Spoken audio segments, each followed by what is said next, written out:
Hey everybody, hopefully you can hear me and I set this new scene up correctly. If you can't and you don't hear me speaking, let me know right now. That'd be hugely appreciated. Oh man. Well, everyone, thank you so much for joining us tonight on our first episode of the University of Dungeons and Dragons, or a small project that I have called the UniversiD&D. All of you know me. My name is Brandon Ross, and I am joined, proudly joined by a good friend of mine, Mr. Knighted Bishop. Thank you for being here, buddy. I appreciate you assisting me in getting this project out there because, like you and I have talked about a lot, it's something I really wanted to get out there.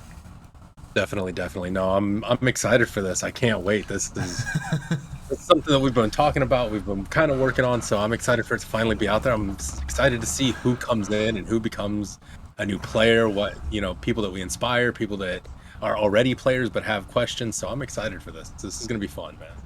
Yeah, it's going to be a lot of fun.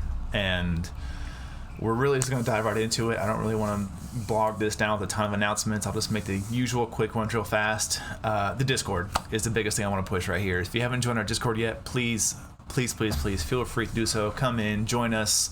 We are always happy to accept new members, whether you want to play tabletop games, or just want to chat, you want to share funny memes and pictures. We're just looking to build a community of amazing people and have a lot of fun. And with that out of the way, we're going to dive into the first episode of the UniversiD&D. Tonight we'll be going over the syllabus we have planned for all of you and going into dice and the different kinds of dice you use for this amazing tabletop game. And I think, we're going to do our best to be mentors and coaches to you. Yeah. And as always, this is not the be-all, end-all of everybody's knowledge and understanding. This is just two guys that have a passion, love, and want to make sure that we can spread that passion and love for something that is beautiful and that really envelops the community. And we want to make sure that we're enlarging that community as much as possible in a positive way. Absolutely. So don't take our word as that he said is final. This is just our opinions and kind of gatherings of what we've come to interpret as this amazing game. We are not the end all be all of it. Oh man. All right. Well, we're going to go over a lot of things, mostly things kind of answering questions like, what is Dungeons and Dragons? How do you interpret some of the rules, the acronyms, and the meanings?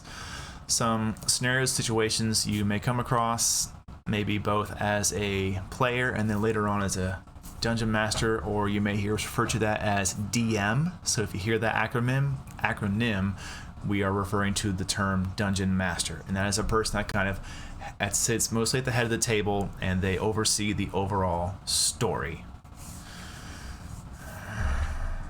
For sure. And you're going to hear a lot of jargon spoken. We will try and explain as much as we can for each piece of jargon that we use. So you may hear us refer to, as Brandon already stated, a DM or a GM, which would be your dungeon master. So that is just one of the roles that you will hear us refer to as players, or you'll hear PC being said a lot. That's just player character, NPC, non-player character. And then you have the DMPC, which is Dungeon Master Player Character. Some of them are very self-explanatory. Some of them are a little bit more in-depth. But we will definitely try and make sure to go over each one as it comes up and give you a reason why that role exists.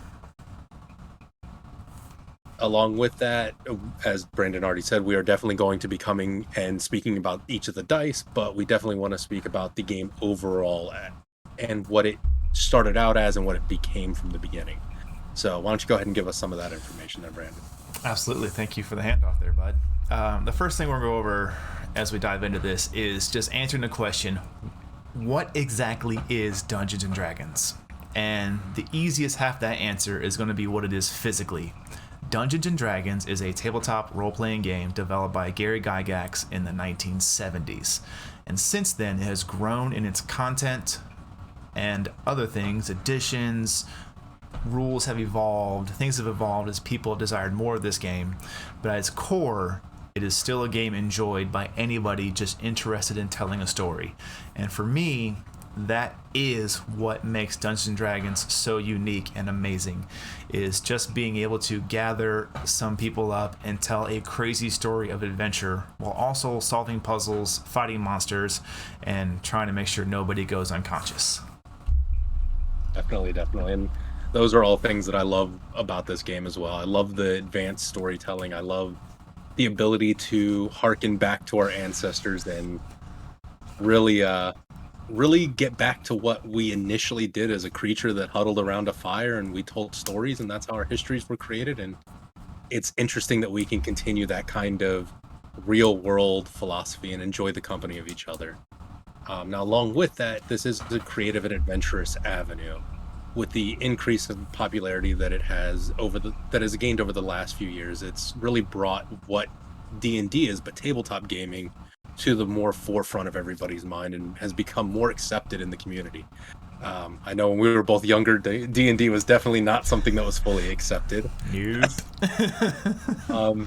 And not to give away how old we are, but definitely before our time was a dark time for Dungeons and Dragons, where it almost didn't exist. A little rough.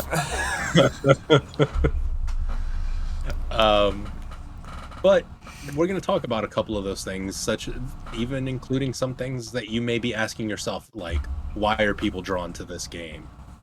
And for me, again, that simple answer is just the storytelling, just having fun with friends in a game where you can do anything, and then just expressing each of ourselves creatively as much as we can through the rolling of dice and telling of a story. It's about self and expressing the abilities that you have and questions that you may have about yourself. But again, it's a lot of questions, and we've already given you guys more questions than what we started with. So let's start where we need to start. And so where do you start? And that's, what does it mean to tell a story of adventure? How to gather friends, new and old? What equipment you as a player or GM, DM would need to start a game? What kind of dice you need? What is that power of imagination? These are just some of those questions that we definitely will be answering for you, though. Yeah, and there's a lot of questions, like we said, but the unique and intriguing part to all of this is having something to where you have that escape from reality, and it can help us to really find a place mentally where you can relax and engage yourselves into an activity where we can let our frustrations of the day, the week, or the month, using your creative side to overcome an obstacle in a game of D&D is incredibly rewarding. It gives us that sense of instant gratification when you figure out that puzzle, or dodge around a trap, or you kill the big evil ogre that was assailing you and your party. It's fun, and it lets us really look inward and see how you as a person process and solve your mental and emotional problems. For sure. And that's something that's actually been coming into the light more recently as D&D has gained its popularity, and that's using D&D as a potential therapy method, and not just D&D, but the gaming platform in general as tabletop. But having the ability to sit down at a table or a computer screen like what we're doing now and engage with other people in conversation about that puzzle or trap or monster that's been placed in front of you, it's a really powerful tool. Sure, you're pretending to wield a sword, maybe shoot a fireball, or, just mess something up. But you're also mentally processing things, allowing yourself to problem solve and maybe even solve a problem that you've had throughout the day by wielding that sword or throwing that fireball. Because even though the question and the problem is a fantasy thing, you're still solving it. There's still a real relief to that. Yeah, and that's just a great point. Within the realm of Dungeons and Dragons, you can find yourself faced with any number of problems. So be ready and willing to kind of step up and speak up and act. It's a game. Have fun. Be ready to laugh, groan, maybe even cry. Don't be afraid to engage the full spectrum of your creative emotional self. There's been times to where I was almost brought to tears because my character, or I got to witness another character, had this fantastic moment, and there was just, that emotion is real and it is live and breathing on that table. And to me, again, it's just another hook in my brain that's like, just keep coming back. I I think once you spend enough time in this, I think that's what we all have to deal with is just that hook. Uh, um, I definitely get that myself. So Oh my gosh. Chat is tearing me up right now. It's I gotta stay focused. I like having chat, man. This I is do, nice. yeah. This is It's definitely nice to have them right gonna there be and fun. actually have that chance to interact with chat. I know I don't do it a ton on the Wednesday night game because I want to focus on the story, but during this learning environment, yeah, you're gonna see this on YouTube, but I love having this instant interaction right here. I want to definitely make sure I do more of this. And you know what, guys? Ask questions, please. This is definitely class in session, so ask any questions. We will try and answer them as much as we can, as long as they're falling into the flow of what we're talking about. We also will try and answer questions maybe in chat, or one of our lovely fellow members will be able to maybe catch it for us and ask it for us later. And we'll be attempting to make sure that we cover every question that we can in some way or form. So Yeah, definitely let us know. absolutely. Getting back on point here. Now we've kind of gone over what is D&D. We're going to get into the core purpose of this particular series, and that's getting someone from having questions or interest in this game to being able to sit down at the table and feel properly equipped to play. Now, with that being said, I don't want to let anyone feel overwhelmed. I want to make sure that you remember this is just a game. You know, you're just going to learn the absolute basics here and get a handle on it, and it doesn't take much time at all.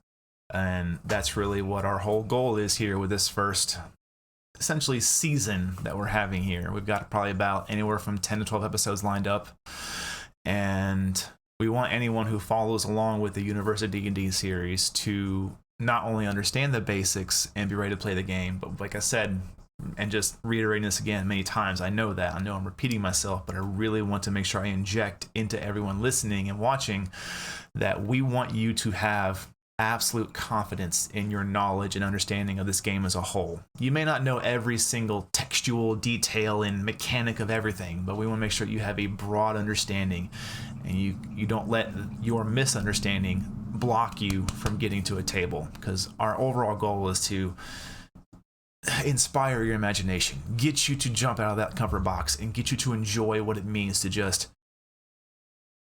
live your life, live as an adventurer, live in this story, and really figure out who you are. Maybe you learn things about yourself you didn't know, and that's really another great thing about this, and that's what it means to be a player. For sure, for sure. This isn't just for the new players. This is for everybody. And as Brandon said, this is also just to help you feel comfortable enough to say, hey, you know what if? But before we do start discussing each class, I do want to let everybody know we will exclusively be working out of the player handbook guide for this first series. And that's just so that way, if you have any questions, you have one simple piece of material to refer to, and that is your player handbook, or more commonly referred to, and what will most likely be referring to it when we speak as the PHB. That's player handbook. So PHB, player handbook. I feel like I need little text signs that come up over my face when I say stuff like that. So it is the base handbook for any player. Um, I would definitely suggest, if you are thinking about getting into Dungeons and Dragons, reading it over. There's plenty of places where you can go read it or buy it. I love having a copy of it myself. I have it right next to me, but definitely have a player's handbook. No other book is going to be required to see what we cover here. Now, with that in mind, we're going to go over the following courses for the next set of episodes, or for this semester of class. So the first class that we have lined up is called To Dice or Not to Dice. What are you rolling, when, and why? And this is going to explain the types of dice that you can use, when you're going to use them, and what's going to go along with them when you roll. Why are you rolling this certain dice? Why would you roll this dice over this dice? Or what does 2d6 mean? So, Yeah. Second class we're going to have is going to be titled What Even Are You, Bro? It's where we'll go over the races available to you within the player's handbook, and we will discuss those races, their pros and cons, along with a few other things that can come along with a race you decide to play.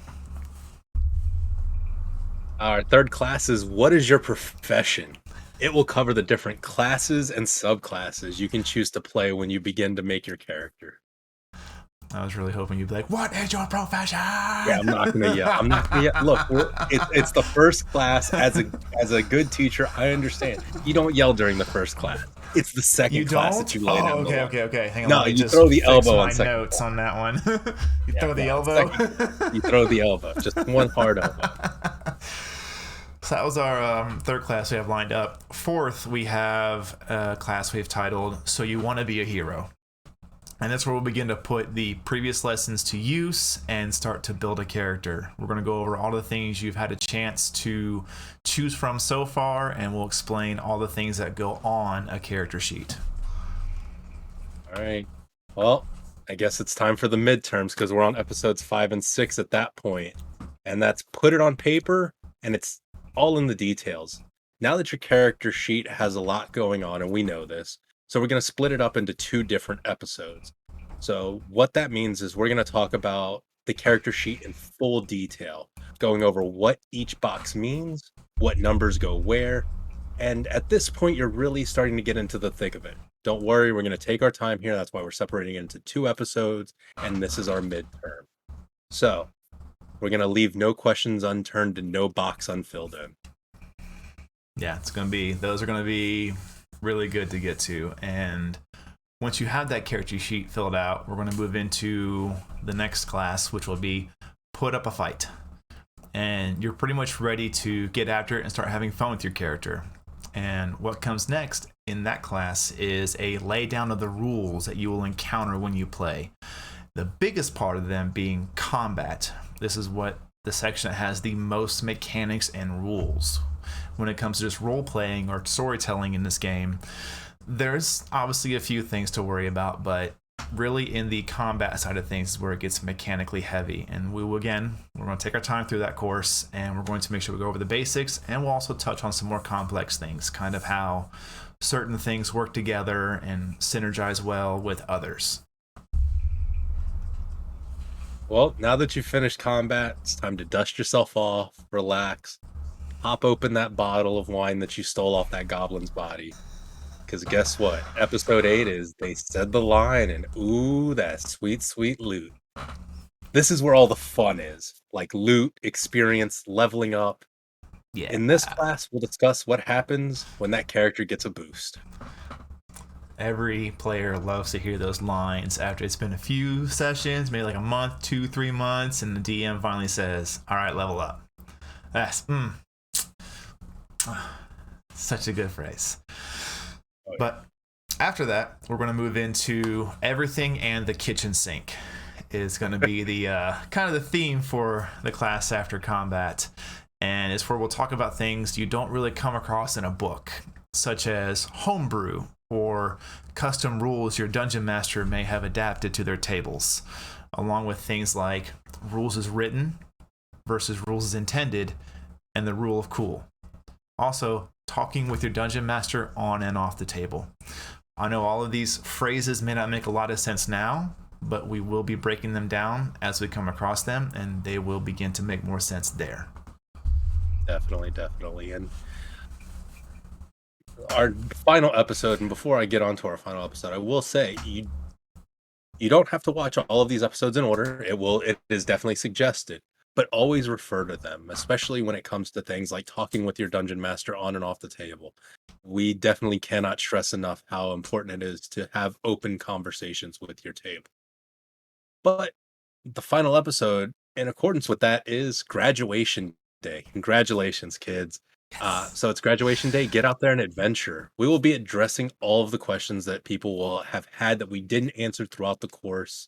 So we will definitely make sure to go back over and get all of the questions, as well as talking about quality of life things that come up when playing this game, such as table etiquette, what to do if there's an argument that comes up, and how to remain calm and remember the most important detail. And that's that this game is meant to be engaging creatively and, most important, fun for everyone. Absolutely. And I think that covers about the entire first semester we have laid out here. And I'm just looking forward to getting into everything. I just want to be done, honestly. Like, I know I'm going to have a lot of fun making this and a lot of fun doing these streams. I'm going to have a blast. I know this, but I just want it to be done so people can watch it, learn, and grow. I'm very impatient. I can't wait. Especially for graduation day. That's going to be such a fun episode. Oh my gosh. That's going to be great. That's going to be a great episode. All right. Well, man, shoot. What were we starting with again? I guess it's time to get into the first class. So everybody pull up your seats, sharpen your pencils, get your books out, lay your dice down, silence your cell phones. I don't really care about that last one. I swear, if I hear a cell phone go off somehow, Bishop, I'm going to murder somebody. I don't know how I'm going to hear a cell phone go off because I think mine's on silent. I better check myself now before I wreck myself. Yeah, you know what? I better check mine as well. There we go. Because I know somebody that's watching this is going to call me just to test it. I know it. Now you've said it. Now they're going to do it. Well, now my phone's on silent, so it's just going to ring. I'm not going to notice. There we go. All right. Perfect. So let's get into our first class then. And that is to dice or not to dice. What are you rolling, when, and why? So again, we're going to be going over each type of dice that you will kind of run across your normal set of dice. So Brandon, I know that you will show each dice as you already have that set up. We are about to properly transition to the patent pending dice cam. Hopefully it's all set up properly still because I did it earlier. Oh man, let's see it. It looks all right. Chat, let me know if you need something else. I can see it. Hopefully it's all right. All right, well let's see if it works. So I can see it. All right, so the first dice that we are going to be talking about, we're going to build up in order here. So the first dice that we're going to talk about is the most important dice that you will ever have. And that's because it's important not to step on this dice. Yeah. I personally call this one the Death Dealer, because if you do so happen to touch this dice with any part of your body other than your hand, it hurts. And that is the wonderful D4. All right, let's see. You think I can make this shot where it land right in the middle of the camera? I don't know. Let's see. Let's see if you can hit a 4 on it. Hit a 4? Oh, okay. Hit a 4. Here we go. Pressure's on. Pressure's on. Let's see. 2. Oh, well, it's on there. So, as you can see, that beautiful little triangle of death there. See if I can get something that is a poke it with so my hand's not messing up the camera angles. That is a D4. A D4 meaning a dice with 4 sides. So on a D, whenever we say D and then a number, that is just the number of possible sides of the dice. Now you're like, oh, well, it's a triangle. It only has 3 sides. Each of those points is a determining number. So it will roll between a 1 and a 4.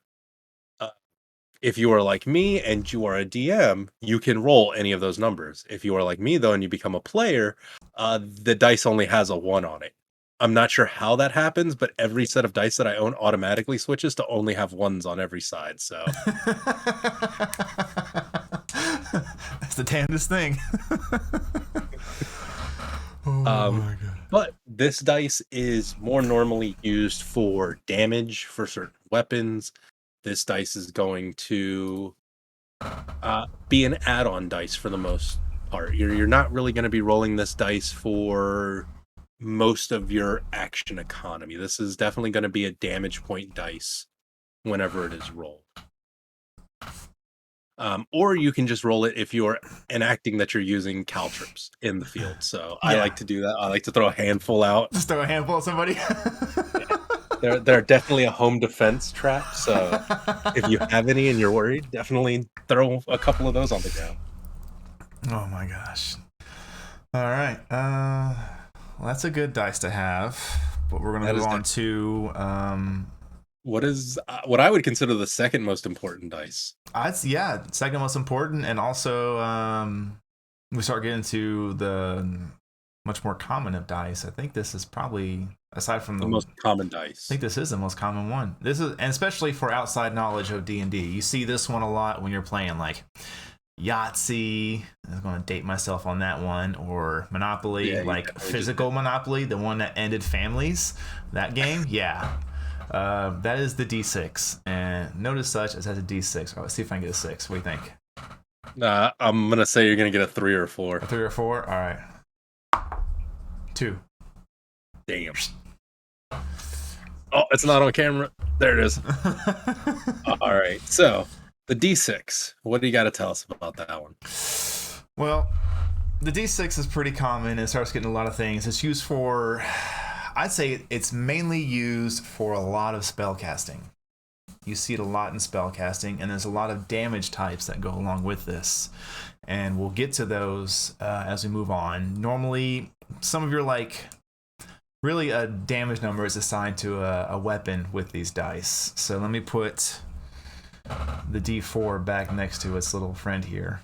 You are correct. He did forget the most important aspect I of am the getting D6. there. Would you calm down? Chat, take a chill pill. I'm getting there. So the D4 is obviously only goes 1 to 4. So usually you would see this for things like a dagger or maybe a small dart. And that's how you can kind of begin to imagine what it means to have damage dealt. So we're going to take that off for now. The D6 here would be more towards like a short sword or a crossbow bolt, or certain features for certain classes use this for their sneak attack feature. And that is the rogue, and it is the best class out there, and I'll die on this hill. You can die on that hill by yourself. But as we said, it's probably the most common dice in the entire gaming world. You see it in probably almost every tabletop game there is. And yeah, it's pretty common. 6 sides, and I'm running out of thought process here, honestly. No, it's a very useful dice. This one is one that you will be all the time. You'll know this one. Everybody has a D6 laying around somewhere. Yeah, essentially.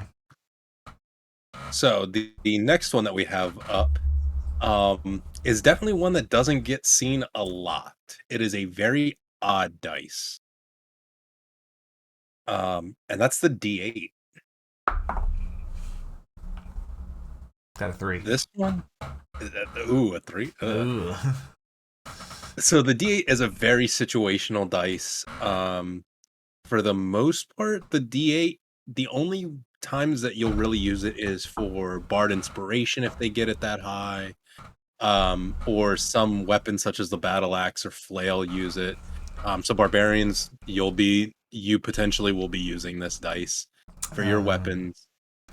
Paladins, if you when we get to the Paladin, you'll see this a lot. Yeah, this is definitely, if you're playing something that is hitting things with a weapon, you will most likely see this dice at least once. It's always a good dice to have in your pool, but this is definitely one of the more obscure dice. Yeah. Next down the line, we have another one that has a funky shape to it. It is the D10. And that's because it obviously has... So Brandon has dice before me. Yeah, probably. So let's see if I can pull out bank of 10 here. Oh, well, I don't want to put that on camera.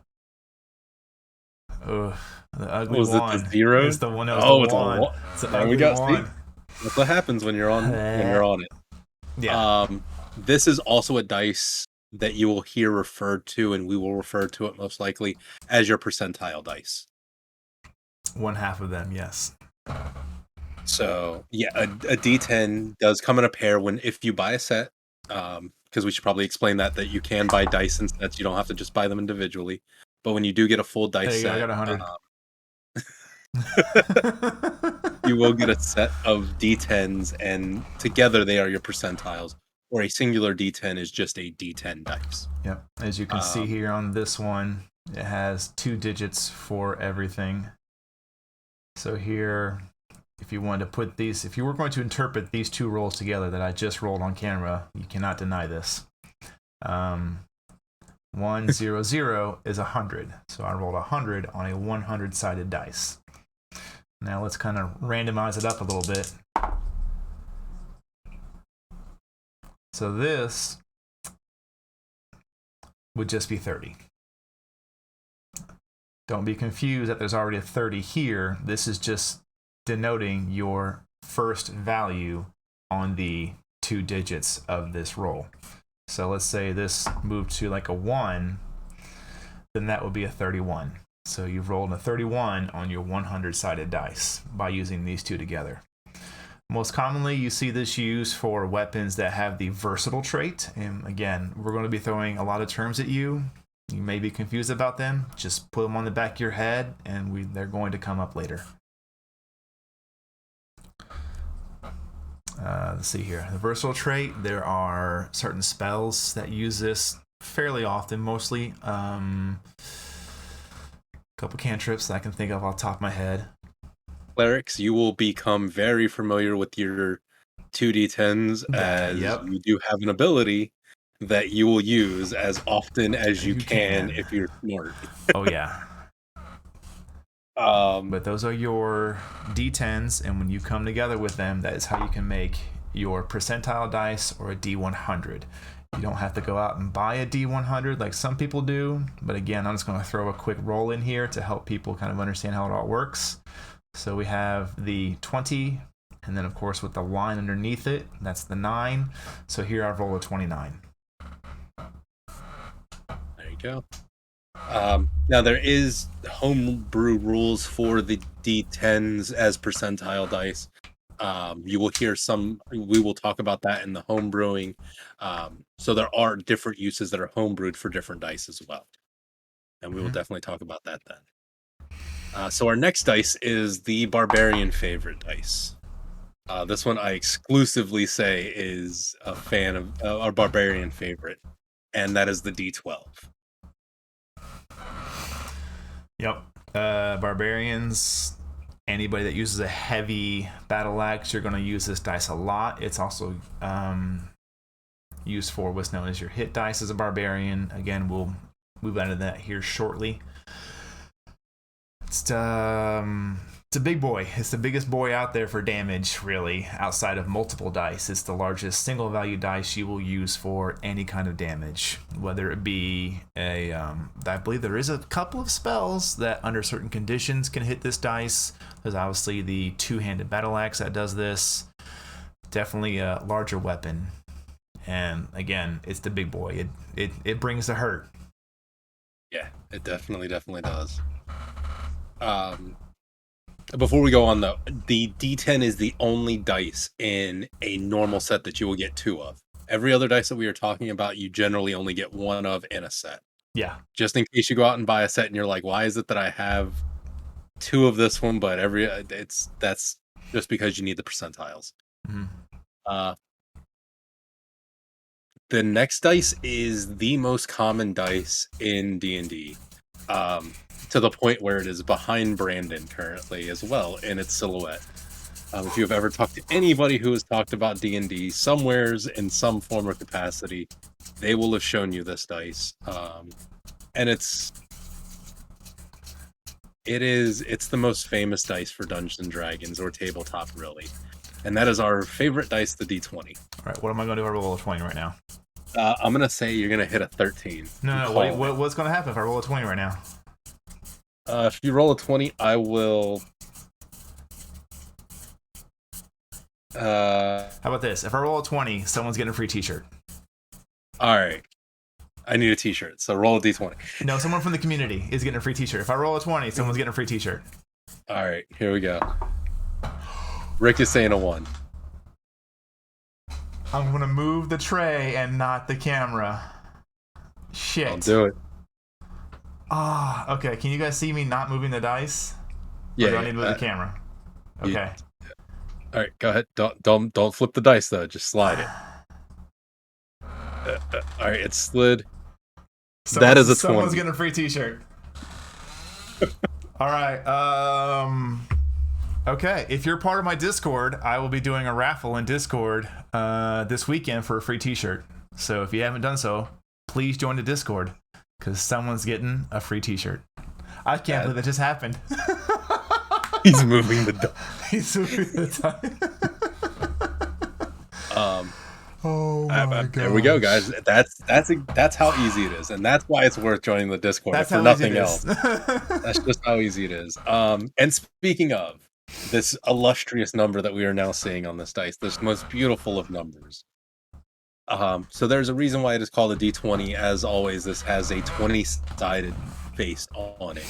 The great thing about the D20, or at least the apparent thing about the thing that is supposed to be logically able to happen, is that you're supposed to be able to roll anywhere between 1 and 20.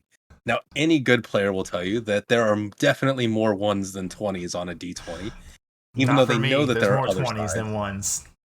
And that's because there are people like this guy that exist out there that don't know that there's numbers less than a 13.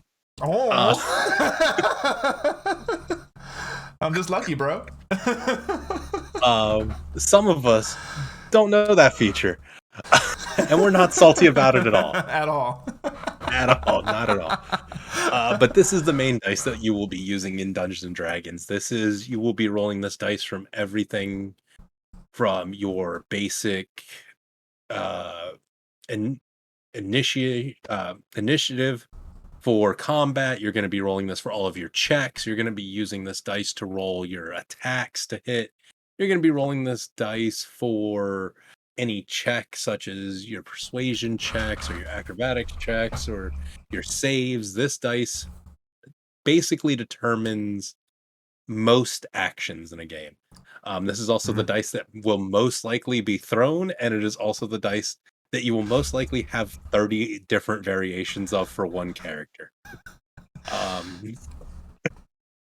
This Yeah. is a very important dice, and it has an importance not only because this is how you maintain those actions, but the significance of the 1 on the 20 relates to a natural critical, which is rolling a 20 on the dice, and a natural failure, which is rolling a 1 on the dice.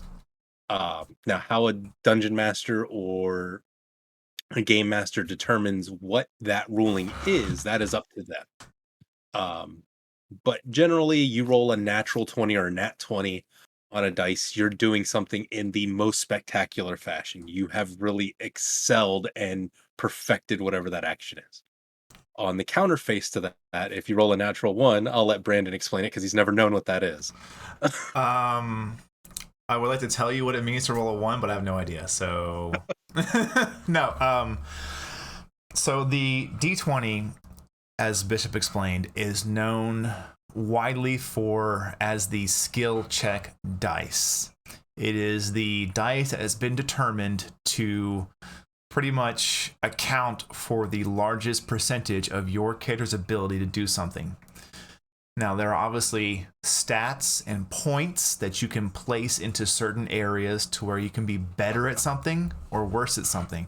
So we'll just go with something very basic here, and we will go with what's known as an athletics check, or use athletics to do something.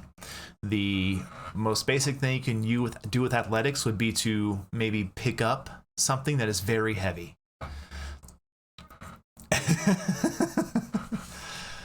And if you have built yourself a character who has a high strength score, then you would obviously want to take what's known as proficiency in a skill. So if you have proficiency, there are other numbers you add to it. We're not going to go too deep into that right now, but let's just say that that is the hard set value of your character's talent in that skill. So if you have a high strength character, let's say a barbarian or maybe a frontline fighter, you make sense. You want to put a lot of points in strength. So when you hit something with your weapon, it does a lot of damage. Again, you would probably also take proficiency in athletics. So if I wanted to say I wanted to pick up a very heavy crate because it was blocking a secret tunnel, I would take the D20 and my dungeon master say, okay, roll me an athletics check to see if you have the strength to move this box to the side, because it is outside of your carrying capacity. You don't have the usual strength to be able to do this. So I would take the dice, I would roll it. Here I get a 16, and then whatever numbers that are hard set for my character, I would add to it. So I probably have a plus 8 or 10. in this athletics. So we'll just say 10 to make numbers easy. That's a 26 total. Most checks at that high number, which is a very high number, you should be able to succeed at your task. Now back to the point I was asked to explain is what happens if I throw this dice and it lands on a 1. It really depends on what you're being asked to do. If you're making an attack roll with a weapon or with a spell and you're trying to deal damage to something, a natural 1 means you have failed at that task. Now, certain DMs may have a term known as critical failure, to where something negative or bad happens to your character or someone perhaps in your line of fire because you rolled a 1. Let's say perhaps that I am a archer, and between me and my target was one of my teammates. Well, on a natural 1, the DM could choose to either my string could break, or my shot was so far off, I shot my teammate in the back, and that teammate took the damage. I'm not really a huge fan of things happening detriment to the party when it comes to those kinds of things. I will say that something, it could be a moment where it's just something funny could happen, or you could take it as a DM and explain what happens on that chance a character rolled a 1. Such as maybe for just a quick second, the barbarian had a quick twitch in their bicep and it locked up for just a few seconds and they couldn't swing their axe just right, but they're able to massage it out afterwards and get back in the fight. That's one way to put it. Sure. A 1 on a skill check doesn't necessarily mean that you have failed at that check. It just means that there's a low chance you're going to succeed. Now, if you've, again, placed a lot of points into a certain skill, again, we'll go with athletics. Maybe you have like a +8 in athletics. Or we'll say 9 for this argument's sake. Let's say you have 9 points that go into your athletics every time you roll the dice. Well, with 9 + 1 is still a 10. That's still mid-ground. You should be able to perform most tasks that can be done by your character.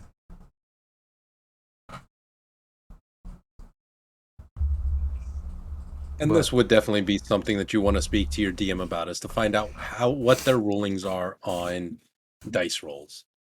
And there are different rules to dice rollings. There are different things that are accepted as dice rolling. So these are things that you would definitely want to speak with your DM about. What is okay for dice rolls? And especially now with the technology that we have, due to certain events that have happened in the world. Some DMs may choose to only have you roll dice electronically where they can see it. Some DMs may still allow you to roll in-person dice if they want. They may tell you that there's a certain way that they want you to roll dice. And there's objects that you can use, such as dice towers, to help with that. So there's a lot of fun that can be had with dice. Yep. Now that we've kind of shown everybody, and we talked a little bit about what an ability check is, we're going to move into that segment of this class, is what is an ability check? And I'm going to leave the dice camera here for everybody, because I'm just going to be throwing out that dice, and we'll probably throw in some other situations that go with it, so you can see how they're all used in conjunction and in tandem. So an ability check, and I should actually probably just have like a character sheet pulled up somewhere too. I didn't even think about that off the top of my head. So we're going to do this live, which is the best part about all of this. And we're going to move this over here. And then I'm going to minimize you because I don't need you up. No, you don't. I'm okay with not being fully on your screen. Yeah. So what is an ability check is the basic question. An ability check is your characters finding out, are they able to perform an action? You are using that ability to check your proficiency with whatever option you're doing. And we've already given another couple of ability checks would be a check just to see, okay, can I lift this? Can I pick a lock? Can I determine what this poison is? Can I sweet talk my way out of the guards throwing me in jail. Hang on a second, we're frozen. I'm Oh no. doing too much. Let's not be frozen. Look, and this is a good example. We have failed our ability check to stream. Have failed. And I don't know why. I do know why. I know why. Because I minimized the screen. Because you minimized our screen. It's alright. I have the information up. So my question is, can I just layer screen over it? Yeah, you can just layer. Okay, we're gonna do that. Actually, no. We're gonna see a lot of transitioning here because, like I said, I just want to have fun with you guys. Deal with it. And we will be going over the ability scores and modifiers and things like that again when we create our character, because that really does have a lot to do with your characters.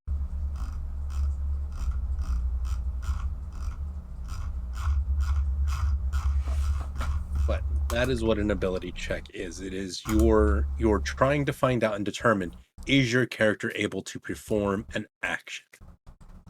Is the basic definition of an ability check.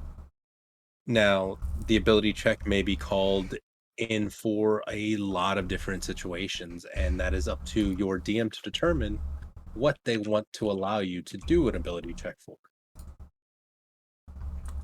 We are going to be viewing one of the characters from my most recent community one-shot. We'll go with this one. This was a fun character. And I'm just going to bring up their character sheet here in a second so everybody can see it.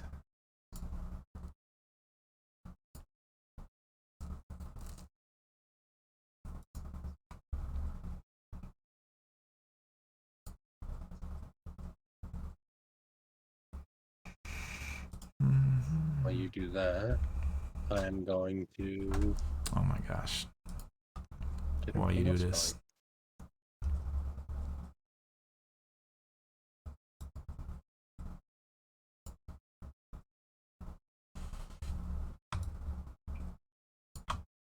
Alright, here we go. Alright, so your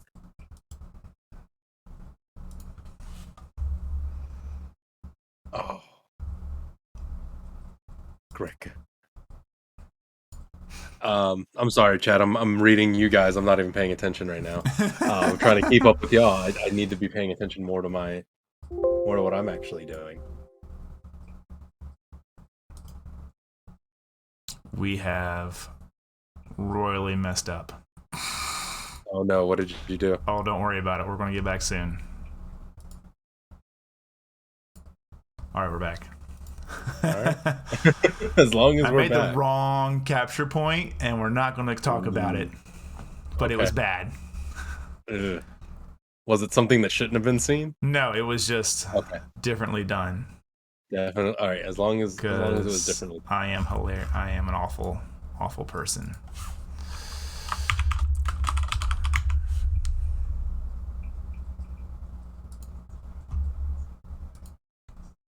So, I'm going to go over what each ability has and then what it measures. Got it.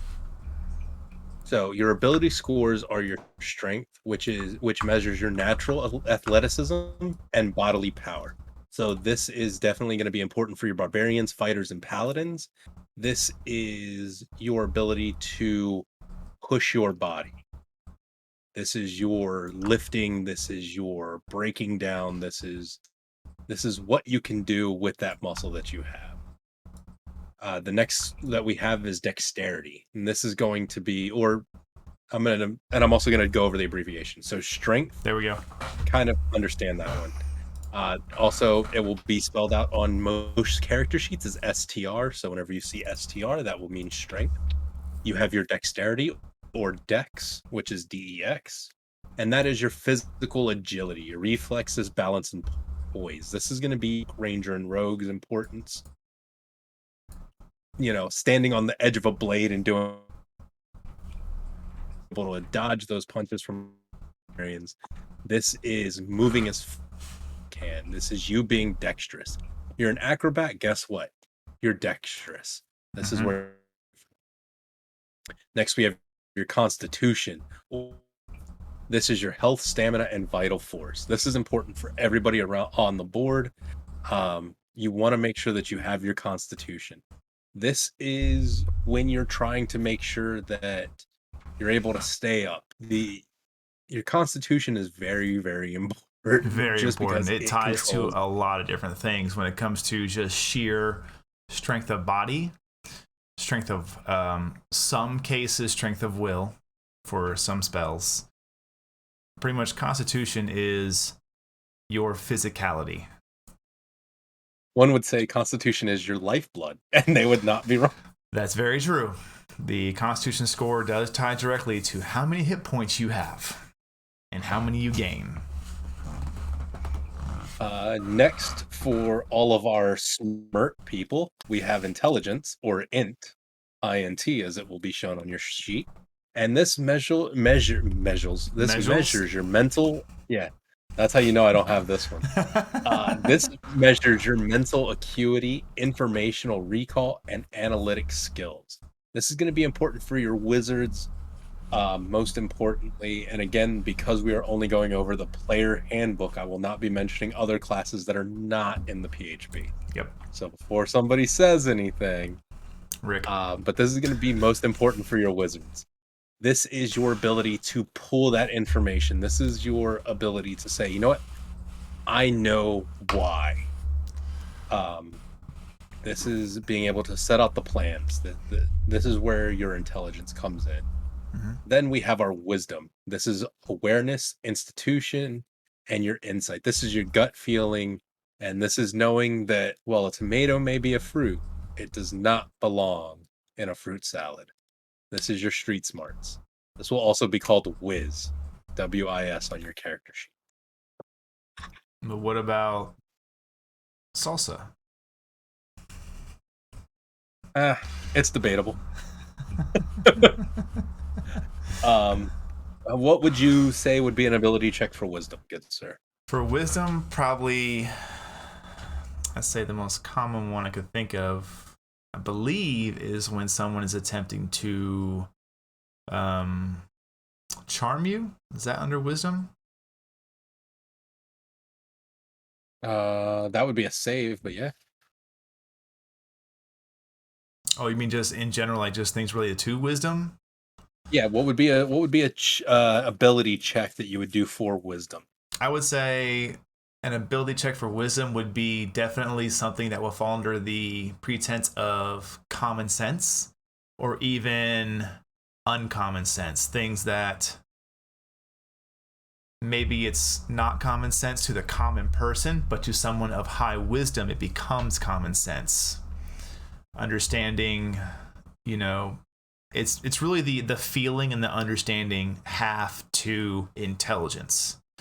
Like an intelligence would tell you, exactly why, down to a biological sense, that certain creatures evolved a certain way. Wisdom based, you would be able to argue, why they evolved based on their needs, based on their wants, based on what that creature was behaving like. There you go.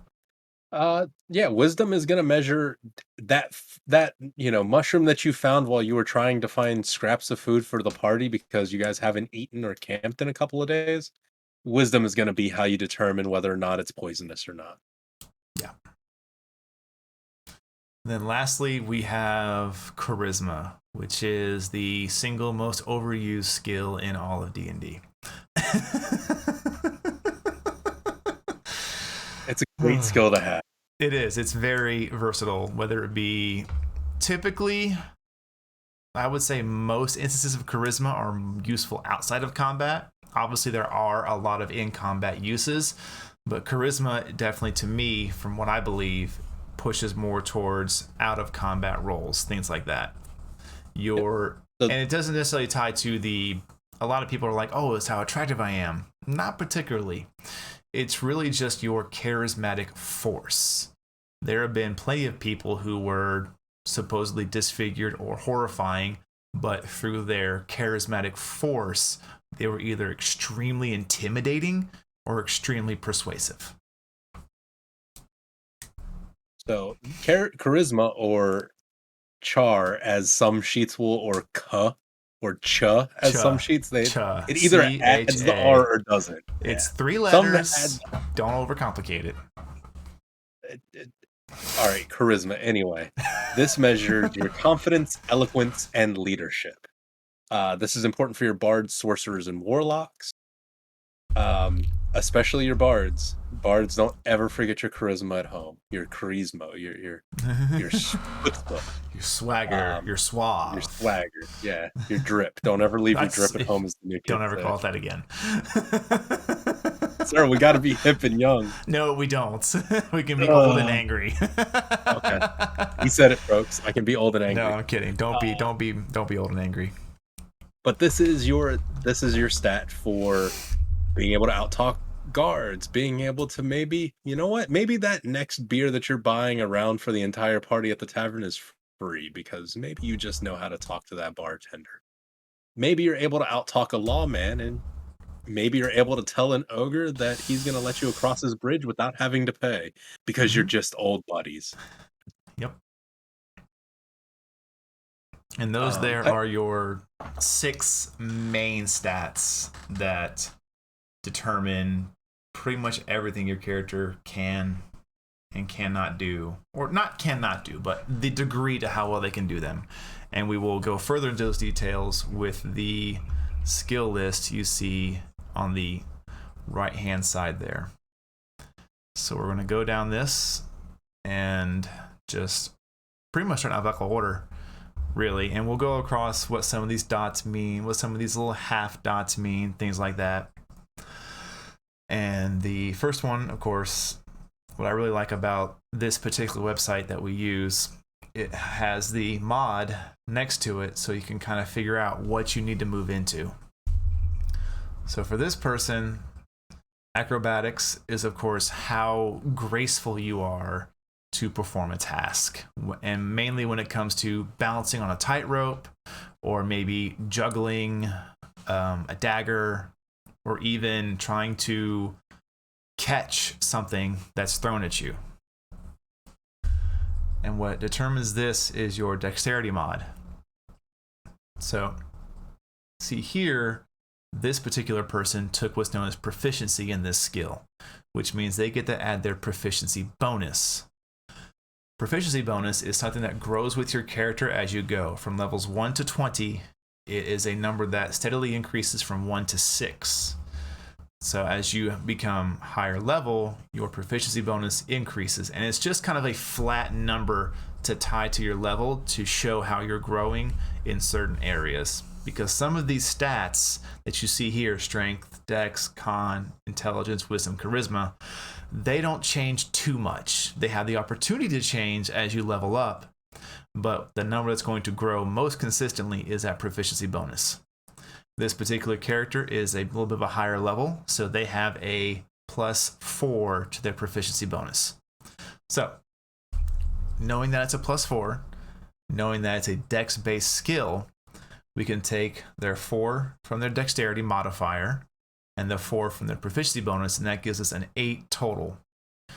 Which means, if I take the d20, throw it in this dice tray, look at that, I do know what a 1 is. See, it's on camera, I get 1s. No, you don't. You're waiting for it to show up on the camera so you can see it. Yeah, I had to make sure that it was real. But there's a 1. And again, it doesn't necessarily mean my character failed at that task. It just means that in this one instance for this check, something did not go my way for my character. But an 8 + 1 is still a 9. Your DM may decide on the difficulty, maybe you still perform the task. And that's where we're going to get into a term known as DC, or I've heard it called dice check, difficulty check. Difficulty challenge. They're pretty much difficulty challenge. All of these are interchangeable. DC is a number your DM thinks of or knows through a module or just their experience that you need to hit this number to succeed at this task.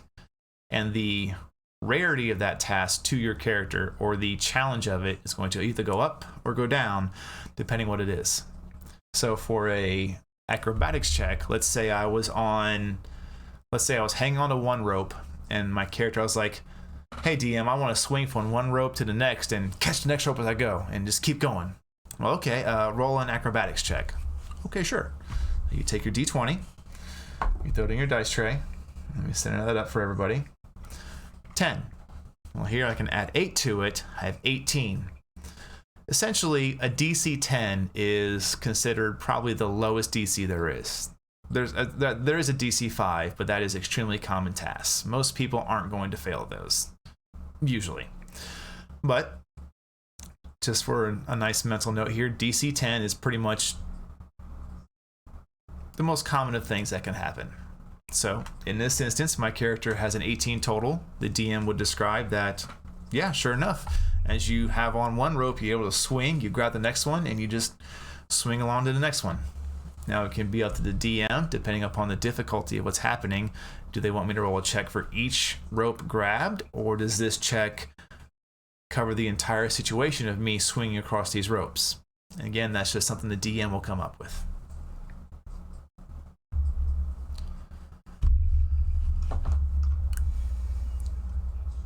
Next down, you have animal handling. Animal handling is any time you need to make a check that involves either calming an animal, taming an animal, or trying to coerce maybe an aggressive animal to move away from you. That's all I can really think of right now. Bishop, do you have anything for that? No, I mean, your animal checks are pretty self-explanatory as to what they do. A lot of these kind of are. Some of these are definitely a bit more interpretive. But that is actually a good point, that all of these are interpretive to whatever you and your DM determine.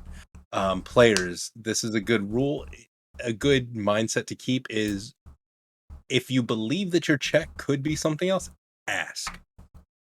Absolutely. Don't tell, but ask. Ask your DM, hey, would this be okay if I rolled this?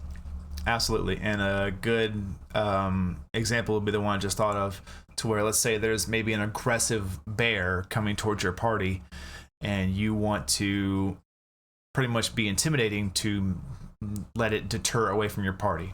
So your DM could be, okay, give me an intimidation check. Well, maybe you're not good at intimidation, but you're really good at animal handling. You could just ask, hey DM, could this be animal handling, because I'm trying to lean on my knowledge of animals to act in a certain manner to get this wild bear to move away from my party. Sure enough. So again, and that right there is why charisma is so important, friends. And we're not going to go through a dice roll for everything, but I'm going to definitely do the first 5 to explain everything well, and so everyone can see it. So here, okay, sure, the bear's coming at your party. I'll let you roll animal handling. Go ahead. So you take a d20, throw it out there. Look at that. Another 1. It does happen, ladies and gentlemen. So this will be a 6 total. I'm probably going to fail this task, and the bear's probably going to try to rip me to shreds. But that would be up to the DM to convey what this numerical value means into the story. And that's where we kind of move into the DM's mindset, is as these roles are given to you, you need to be ready for super high, super low. Don't fall into a pattern to where you're like, yeah, sure, roll this check, but you kind of need it to be a high check in order to progress the story. Well, what happens when that character gets a 1? Now all of a sudden you can't just give them this information because it's a pretty low check. Now you got to think of something else. So for every roll you ask for, always be prepared to fail. Plan for that failure if you're a DM. As a player, good luck. May your rolls be ever in your favor. Or not. Sometimes the best. There's great storytelling moments that come from low rolls. Come from the failures. No, honestly, I think that gives a pretty good overview of ability checks. Until we go into it in depth when we go over the actual character sheet, which we will be going over this again more in depth on the character sheet episodes. Yep. I'm just going to kind of position over to the saving throw section, and that's up next for us. What is a saving throw? Bishop? Saving throw is just that. It is your character's natural and learned skill ability to protect themselves from some type of outside force. Now, a saving throw can be anything from a character coming up and trying to bear hug you in order to lock you down, or it could be a saving throw against, oh well, you know what, that rabbit jerky that you forgot about 17 episodes ago and 6 months in game that's looking a little dodgy. Let's see how good that stomach is. Let's see a con save, which is what you will hear. You generally won't hear it being said saving throw. You'll most likely just hear the ability, and then save. When your DM will say it, and that's just quick jargon. It makes the momentum move a little bit better. So, and when we say it, we'll say con save, strength save, deck save. Yes. So that is what each kind of point is for that. So let me get to my saves. Ooh, excuse me. Roll the shoulders out. Roll them out. Yeah, just rolling them out. So this represents your attempt to resist a spell, trap, poison, a disease, or a similar threat. Now, you as a player generally will not decide to make a saving throw. That is generally something that the DM will tell you to make. There are times where, as a player, it may be appropriate for you to say, hey, DM, should I make a save here? Or you can ask the DM, hey, would I be able to make a save against this? Maybe you guys spend an episode drinking at a tavern. Your DM may just at some point tell you, hey, make me a con save. Let's see how much that liquor's gone to your head. Or you may say, hey, you know what? I want to get into this drinking contest. Can I make con saves to be able to make it through? Out drink the other guy. So that's why it is said that generally this is something asked for, although you can ask to make it every once in a while. Now, this is a D20 roll, as most of the rolls that we are going to talk about are, and you will have ability modifiers determined by your ability score. Now, cool thing about saving throws is that they can also have a modifier that you will not know about based on your DM. You can have a bonus or a penalty afforded to your saving throw just because the situation determines that it's necessary. Again, difficulty class or DC is determined by the DM, and then your results on whether or not you succeed or fail is determined by what you roll, and then any penalties or bonuses that are given. That's good. Let's think here. Let's think of some basic kind of examples of each save real quick. There's just 6 of them, so we'll just go over them real quick. So yeah, sure, no problem. A basic example for like a strength saving throw would, let's say, as your character is walking along, all of a sudden this giant hand, or maybe even like a log, comes out of nowhere and swings at your character.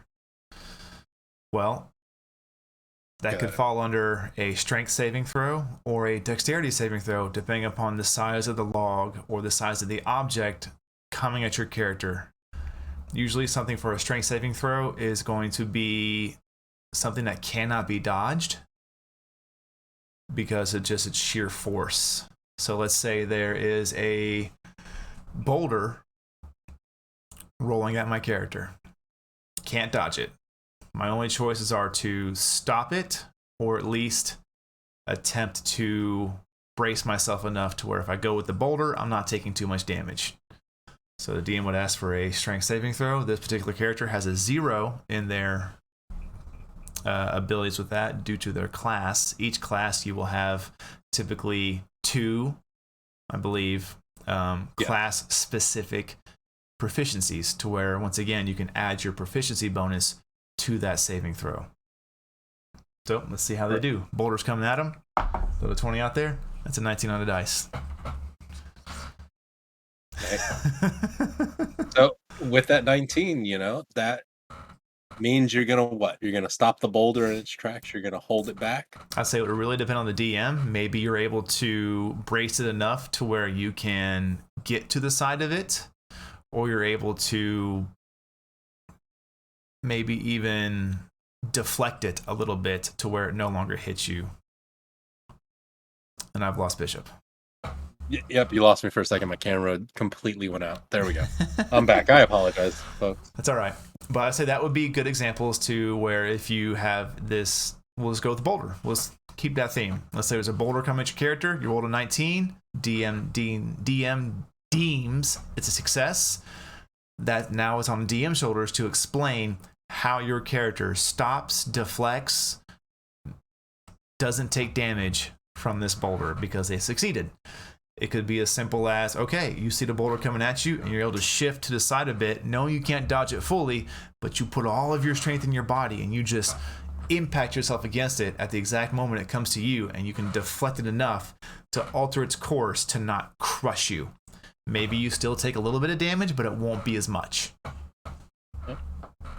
This is your, to give some kind of movie reference, this is your Chris Evans holding onto the helicopter in Avengers. Yeah, that's a great one there.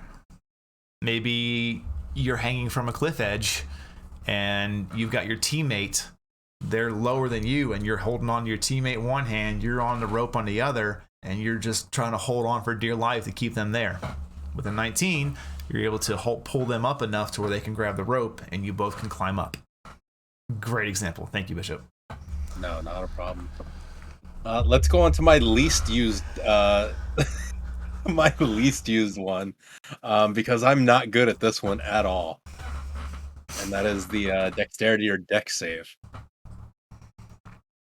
So this one is going to be, how graceful are you in that situation? Are you able to jump on the ledge, skirt across, and then make it down? This is, are you able to make that 6-foot vertical leap? A good example of this is climbing on a thin ledge on the side of a cliff and you're attacked. You maybe lose your footing. You may be asked to make a dex save. Now, depending on that score and that save, you may catch yourself on the very edge by a fingertip, or you may just tippy toe and look goofy, but you're still on that cliff ledge, or your foot could slip off if you fail it and you're going plummeting. Again, this could also result, and you could be asked to make another one where you're falling now.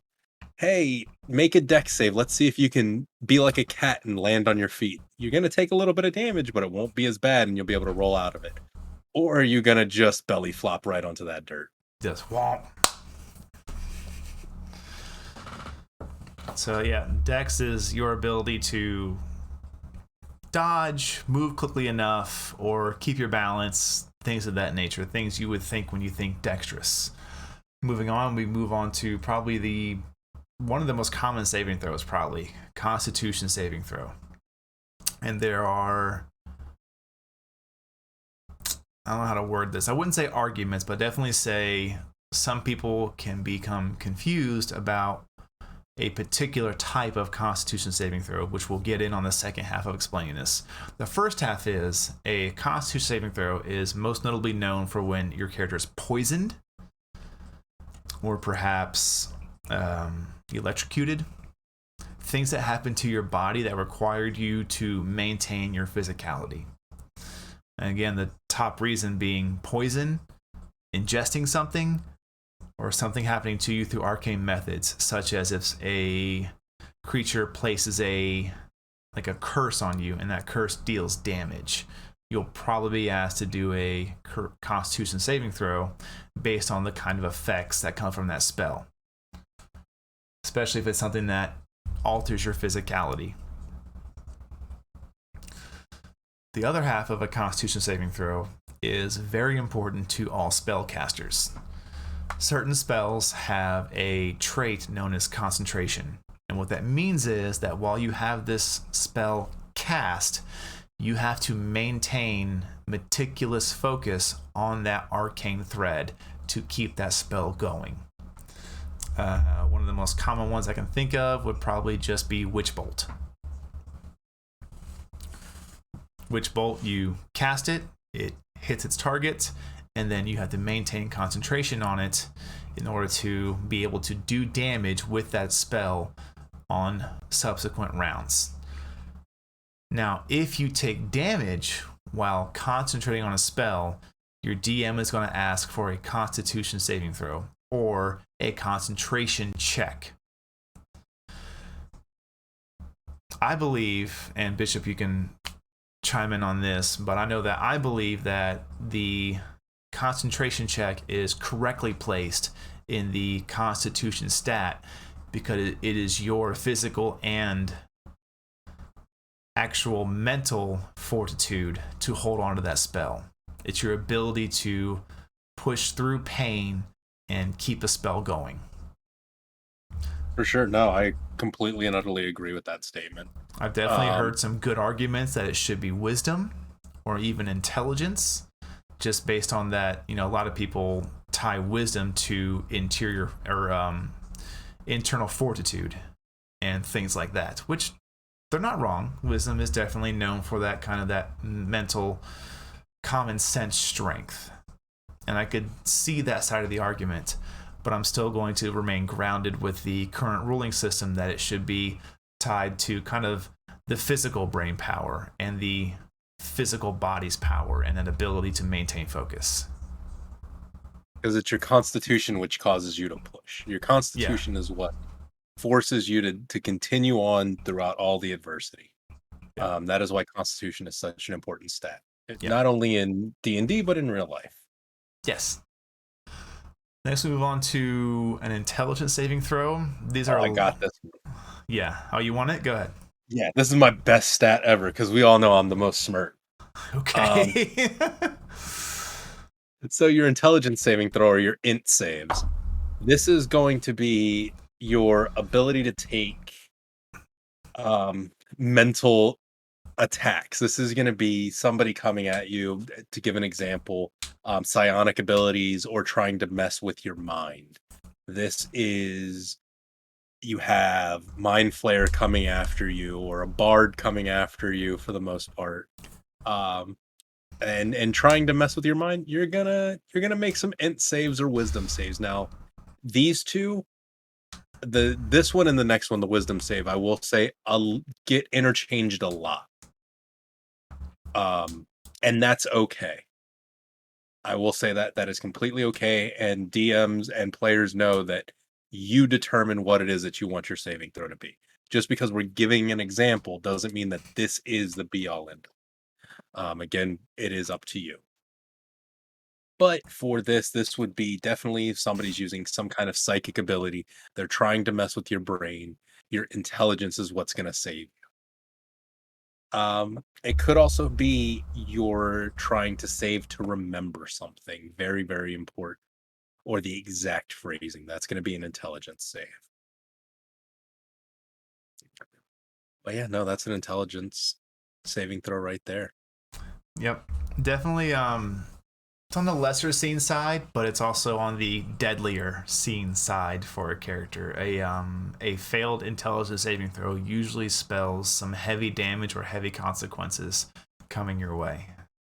For sure. Definitely status effect. Or even a setup for something else. Yeah. Next we have the wisdom saving throw. A lot of things tied to this deal with your ability to maintain sense of the world around you. A lot of spells tied to this usually manipulate you in some manner, whether it be through certain charm effects. I know some of them do fall under charisma, some fall under wisdom, but definitely certain, I believe even some dominate spells. Correct me, Bishop, if I'm wrong on that one. I believe dominate is under wisdom. Let me check. I can definitely check on that. Let me see. And this series here, us not knowing everything there is to know, is definitely just, you don't feel like you have to know everything there is to know. All right, good to go. Glad I was right. But again, don't feel wisdom like you or have be to, charmed. Don't feel like you have to know everything there is to know about this game. You don't have to be an absolute walking textbook. There's reasons the books exist. If you don't know, don't worry about memorizing things. Just worry about having fun. If you need to look it up in a book, who cares? crack the book open, find it, and move on, because it's just here to have fun. But I'm glad I was right. That feels really good to know that. But yeah, wisdom, again, is something that is going to determine your own personal willpower and your ability to deflect certain spells. I know one of the most common ones that I, as a DM, roll is a counter to a spell called Scry. Scry is something that allows a character to project their vision onto a location or somebody they're familiar with. And the save for that is wisdom, because it is, you are attempting to push someone out of your personal space mentally. Most of the times when I make that roll as a DM, my players don't even know it happened. I'll just throw a dice out there. Look at that, 17. Man, making up for all those ones. But in this instance, 17 there. This particular person does not have proficiency of wisdom, nor do they have a high wisdom score, so they have a +1. That's an 18 total. Across the board, 18 is going to pretty much win you most battle of wits.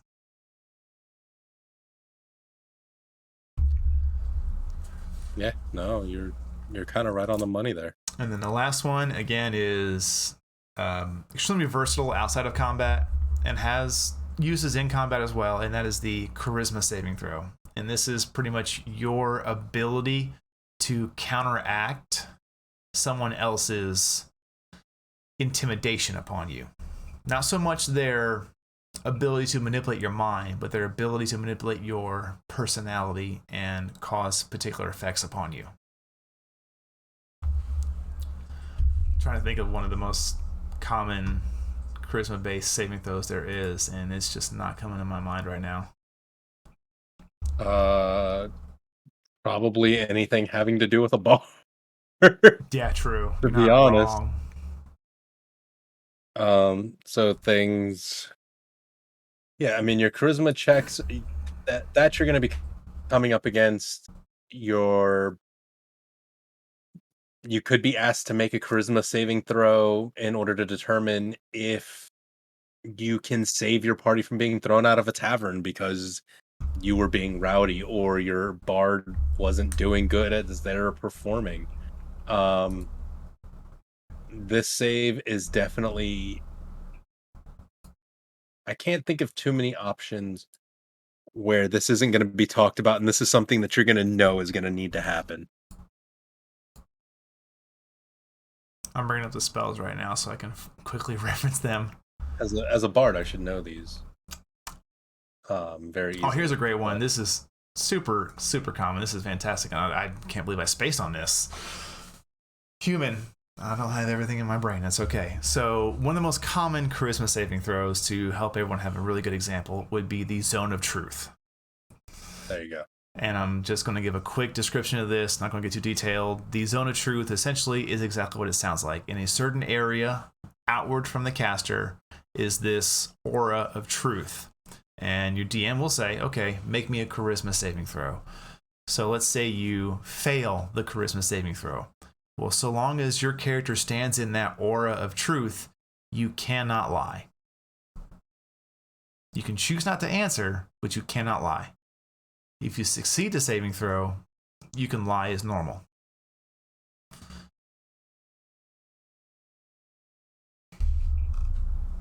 That is, without a doubt, the most common charisma saving throw I could possibly think of. It's just your ability to continue to act in a way that is in accordance with your character. It's a charisma throw is usually going to force you to act in a certain manner or restrict the way you act, such as Zone of Truth, or even there's a spell known as Bane, which it places a detriment on your character to where you take a 1d4. Remember that one? It was our little caltrop. For that particular spell, you take a 1d4 penalty to particular checks your character may make. But that is all of our saving throws. Yeah, no, that, and I kind of think that covers everything, unless there's, let's think of any like special roles that aren't really covered yet, unless we've already covered them. would No, I mean, say, the only um, special role that I generally use, and I was gonna say this more for homebrew, would be the fate roll. Um, but that's a homebrew rule, so yeah, most of the any roles, any roles outside of what we described here will typically fall under the realm of homebrew or something like that happening. Um, oh, checks, ability like straight score checks. We haven't gone over that just yet. yep. Well, So, we kind of covered, but yeah, no checks. We can definitely do checks, and then attacks and damage rolls, like and how that's it's it. actually Yeah. how it's actually rolled out. So yeah, Okay. no, So we've talked about saving throws, and we did go over checks a little bit, and we kind of talked about how these 6 stats tie to your skills you see on the right hand box there. A straight check is something that's a lot more raw with your character, such as true. Let's say here for this character, their highest stat is their charisma. So if they're trying to convince an extremely hard point, it may no longer fall under persuasion. It may come down to that character's pure charismatic ability. So the DM will ask, okay, this is outside of the realm of persuading an argument, trying to sway their point of view. You are now trying to sway their sheer personality with your personality. Give me a charisma check. Usually the results are much more raw and much more potent on their outcomes because of the nature of them. yeah, no, that's actually a really good explanation of them. Thank you. And then I guess the last one that we really need to cover is attack rolls and damage roll. Yeah. Um, I don't want to cover them in depth here. I just want to go over the basics as to how you would read it. I think we Because I can just think go with that, let's just go with like a strength and dex base, one strength weapon, one dex weapon, and then call it. yeah, because we will definitely go into depth on how to determine what your attack rolls are, what your damage rolls are when we go over the character sheet. And being Yep. able to see it in front of you and explain why it looks like a formula when you do it will make way more sense then. And I don't want to leave that kind of information hanging. So yeah, let's Yeah. definitely go over the attack and damage rolls. Okay. So So we're in combat. My character has come up to a troll, and he's going to try and fight the troll. So let's say I'm using a strength-based weapon, and that would just be something as simple as the longsword. It has a damage dice of a 1d8, so I'm going to set that aside over here because you'll be seeing that here in a second. And then all attack rolls are made with a d20. An attack roll is essentially your character's attempt to hit a creature. So, as we can see here, I don't really have a whole lot of strength with this character. Not well versed in the muscular forte. But for the purposes of this, we're using a longsword. This character is trained with a longsword, so you get to add that number we talked about earlier, known as the proficiency bonus. For this particular character at this level, it is a 4. So the d20, I'm going to throw it down real quick. We'll just start with that. Oh, look at that, it's 19. So I've rolled a 19 on the dice, and now the formula begins. Well, is this character proficient with a longsword? Yes. So I will start by adding my proficiency bonus to my attempt to hit this creature. So that's 19 plus 4, we're at 23. Well, now, what is the sheer strength of the weapon itself, of my character to hit with this weapon? Well, in this character, they have a 0 strength, so there's no more modifiers to add to this attack roll. So it's just a, hey DM, does a 23 hit this creature's armor class? And we're going to give a quick example of armor class. It is the creature or player's ability to dodge, absorb, or deflect a blow naturally, depending upon what they're wearing and how they're trained. So let's say for this particular creature, probably not a lot of armor on it, probably based mostly on its own dexterity score. So we'll just go with probably has an armor class of 14. So in this instance, yes, this attack hits. Great, I hit the creature. Well, now what? Well, now the longsword, if you're using it one-handed, has a 1d8 damage dice. So you throw that down. There's a 7. And here is where it really depends upon the table. If you're going to follow a DM's ruling or a by the book. I believe by the book you add the actual modifier of the score with the weapon. Is that correct? So for the attack, For damage. for damage, it is. Oh my god! Because I do mine. I do mine so, based off proficiency. Yeah, so mine is ability score. So for just damage, it's ability score plus modifier, or weapon damage plus modifier. I'm sorry. Okay.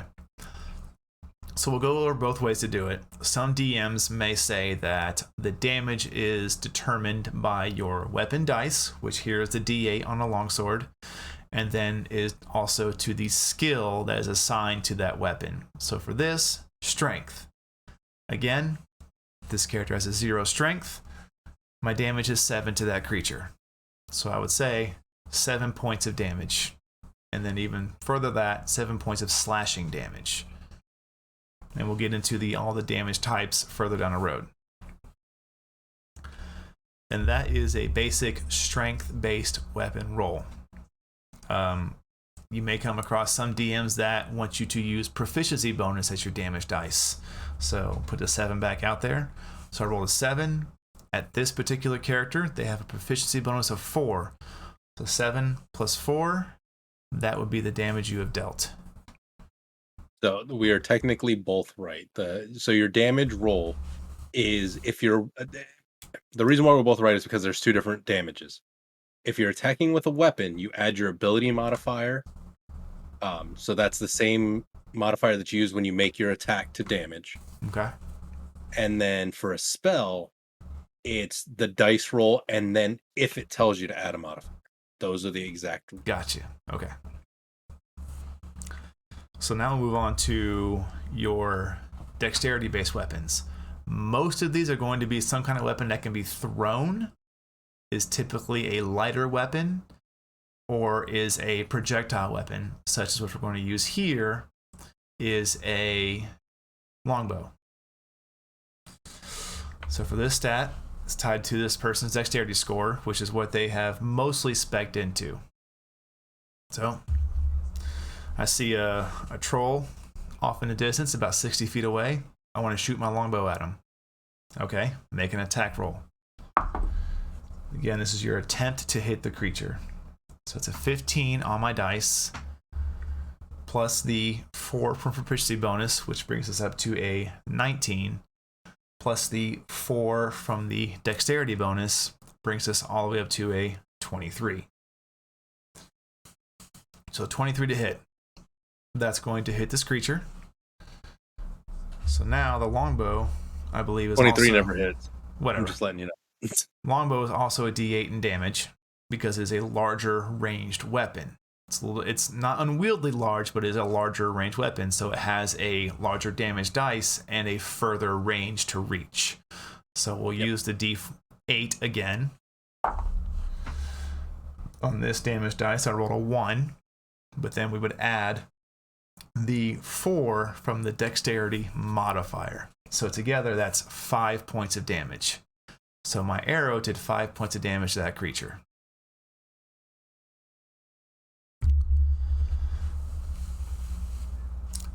When it comes to spell casting, which will be the last thing we touch on, I believe, it's going to be dependent upon what your character casts with.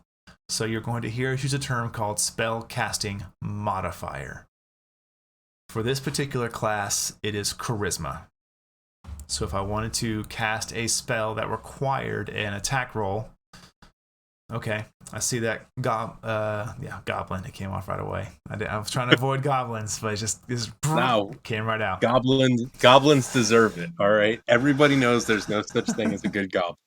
There are such things as good goblins. No, there's no good goblins. So I see a goblin off in the distance. They're good for goblin. I see a goblin in the distance, and we'll use the most basic spell I can think of. We're going to use Fire Bolt. Okay, well, roll a 2-hit with your spellcasting modifier and your proficiency bonus. So throw it out there. That's a 15 on the dice. For this one, they have a 5 to their charisma modifier, so that's 20 total. And then you're proficient with your spells, so that is a 24 total. 24 will hit the creature. You'll follow the spell's descriptions to determine what the damage is, and you will roll that dice.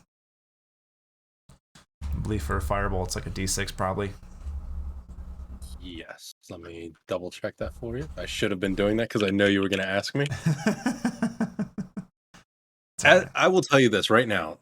As a DM, don't learn every spell in the spell book. Don't do it. Just don't do it. You will burn yourself out so fast.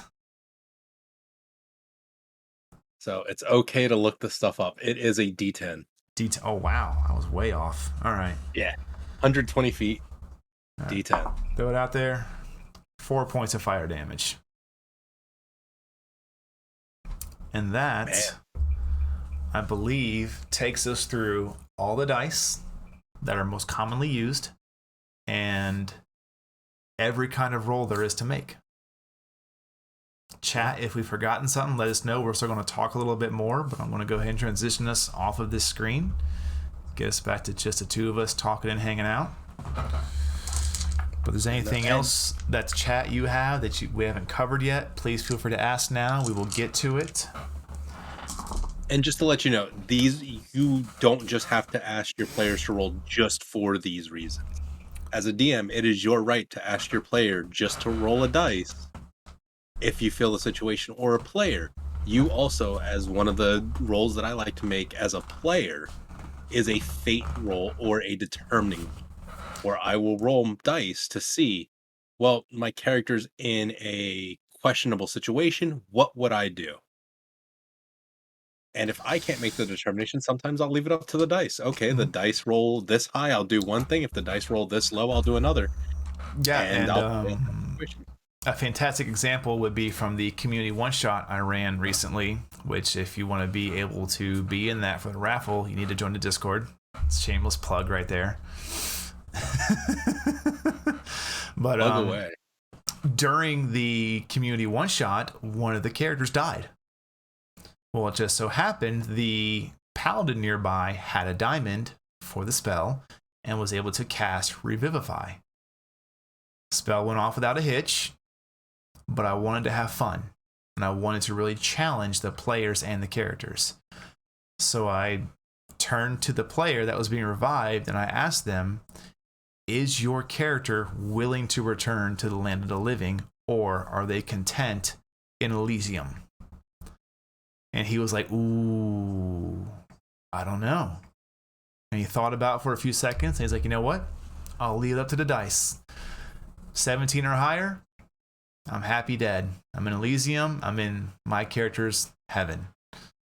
1 to 16, I'll come back. He rolled the dice. I think he rolled exactly a 17 or an 18. Yeah, no, it was. I heard about that afterwards. That was absolutely amazing. So, no, this is definitely the starts. There is one other thing that we have not told you about dice. This is a PSA warning. Once you get your first set of dice, you must watch yourself, or you will also join the to use nice terms, the collectors of shiny math rocks. They are quite addictive to collect, and they are made in a vast, endless quantity and quality and materials. So watch yourself. Dice are definitely the gateway. but they are fun.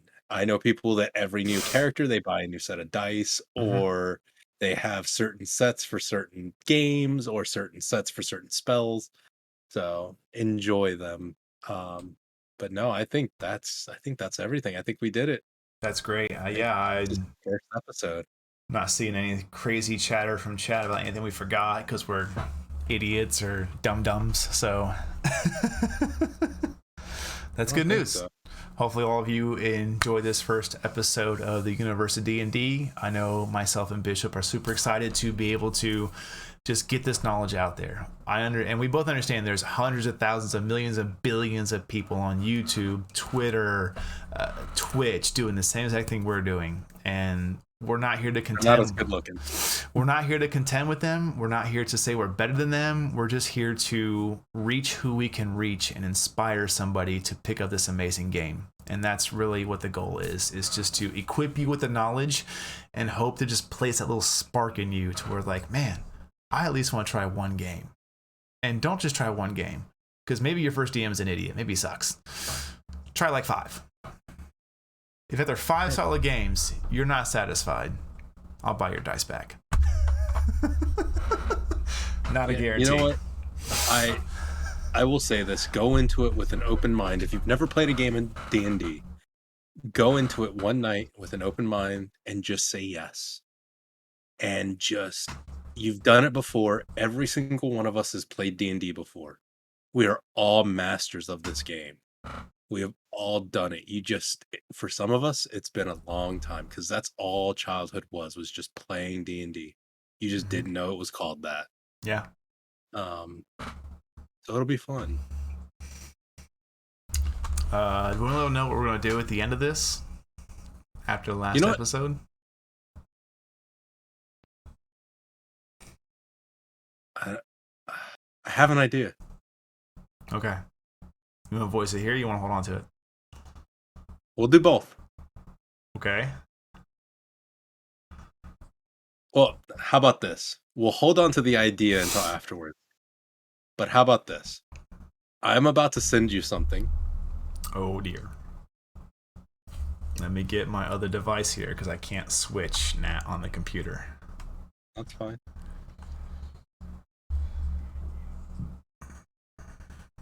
Okay. Rocks fall, everybody dies. Yeah. Yes, exactly. Rocks fall and everybody dies. So don't click on what I send you. Just look at it. Just look at the link itself.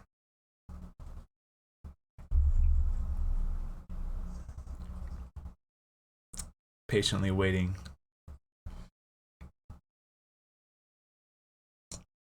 Okay. Okay, yeah.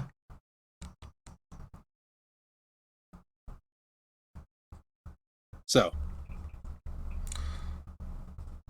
I will allow you to infer from that whatever you would like, but I will say that at the end of this, you always get something for graduation, or there's always a party for graduation.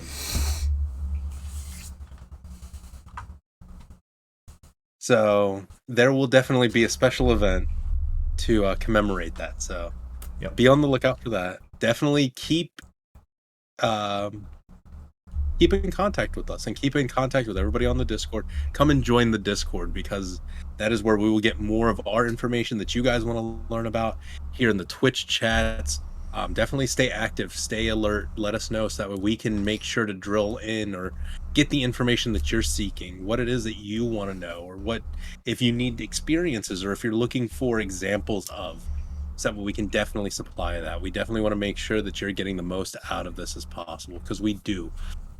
There's nothing more than I think myself or Brandon could want than to hear somebody say, hey, I was watching UniversiD&D and I sat down at my first table. That'll make me so happy. To hear that will be absolutely amazing. Yeah. I'm trying not to curse as much as possible. So well, thank you, bud.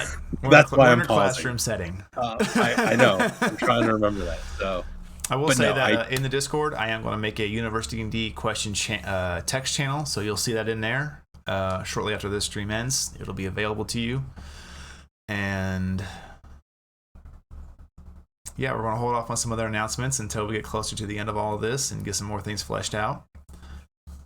Again, we're both super excited. We're both super happy to be a part of this project, and we look forward to just growing the D&D community as a whole in the correct, positive ways. And that's all we want, is just be able to come have fun and enjoy yourselves.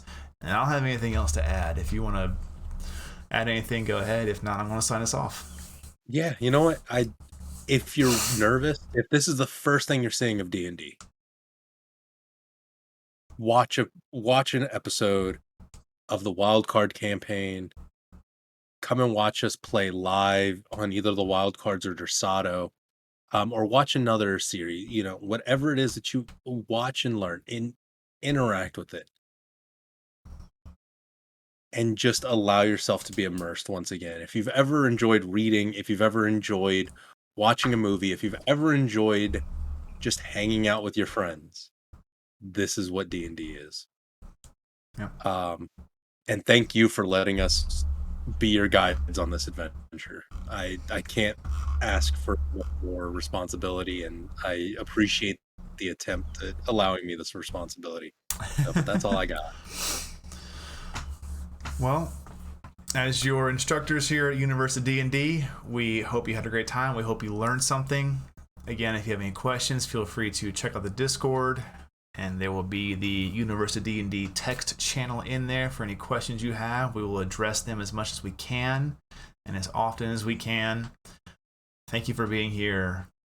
We love you all very much. Please be safe. I look forward to seeing you at the next class. For sure. Well, if you won't say it, then I'm going to say it.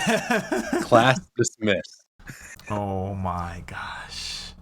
Class dismissed. I'm going to just stare off into the distance for a minute before I end the stream, because that's all I can really think of right now, because that was awful.